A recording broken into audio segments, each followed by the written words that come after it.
Hello అండి. అందరికీ నమస్కారం. Welcome back to our channel. ఈరోజు మన రెసిపీ వచ్చి రాగి సంగటి లేదా రాగి ముద్ద.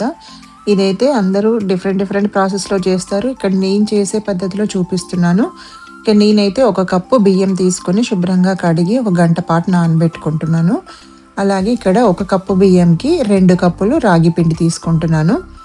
2 అప్పుడప్పుడు నేను 3 కూడా తీసుకుంటాను. ఇక్కడైతే 2 కప్పులు రాగి పిండి తీసుకుంటున్నాను ఇప్పుడు. ఇది కూడా కొలిచి పక్కన పెట్టుకొని ఇప్పుడు గంట తర్వాత బియ్యం నానిపోయి ఉంటాయి. ఇక్కడైతే ఒక కప్పుకి 4 కప్పుల నీళ్ళు, అంటే మనం ఒక కప్పు బియ్యము అలాగే 2 కప్పులు రాగి పిండి తీసుకున్నాం కదా, దానికి కాను 4 ఒక్కొక్క కప్పుకి 4 కప్పులు మొత్తంగా అయితే 12 కప్పులు నీళ్లు పోసుకుంటున్నాను ఇక్కడ. ఇలా 12 కప్పులు నీళ్లు తీసుకొని పొయ్యి మీద పెట్టేసి మూత పెట్టి మరగనివ్వాలి. ఈ నీళ్లు మరుగుతున్నప్పుడు మనం ముందుగా కడిగి నానబెట్టుకున్నాం కదా బియ్యము, ఆ బియ్యం వేసి కొద్దిగా ఉప్పు వేసుకోవాలి. మీకు రుచికి తగినట్టుగా నేనైతే ఇక్కడ 1.5 టీ స్పూన్ వరకు ఉప్పు వేస్తున్నాను.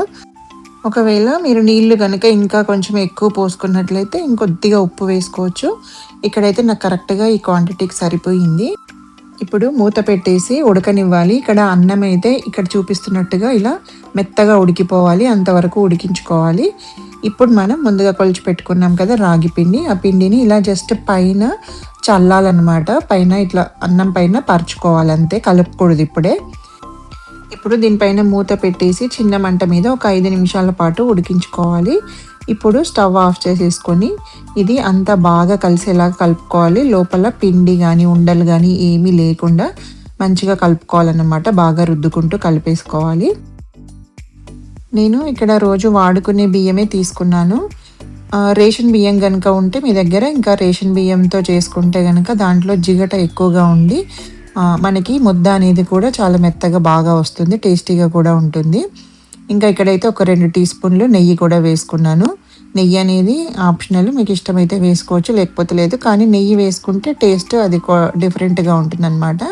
ఇలా నెయ్యి వేసుకొని మళ్ళీ అంతా ఒకసారి కలిపేసి మూత పెట్టేసి ఒక 10 నిమిషాల పాటు పక్కన పెట్టేయాలి. ఇప్పుడు ఒక 10 నిమిషాల తర్వాత మూత తీసేసి మనం కనుక చేత్తో చుట్టుకోగలుగుతాము అని అనిపిస్తే చేత్తో చుట్టేసుకోవచ్చు ఈ ముద్ద అనేది.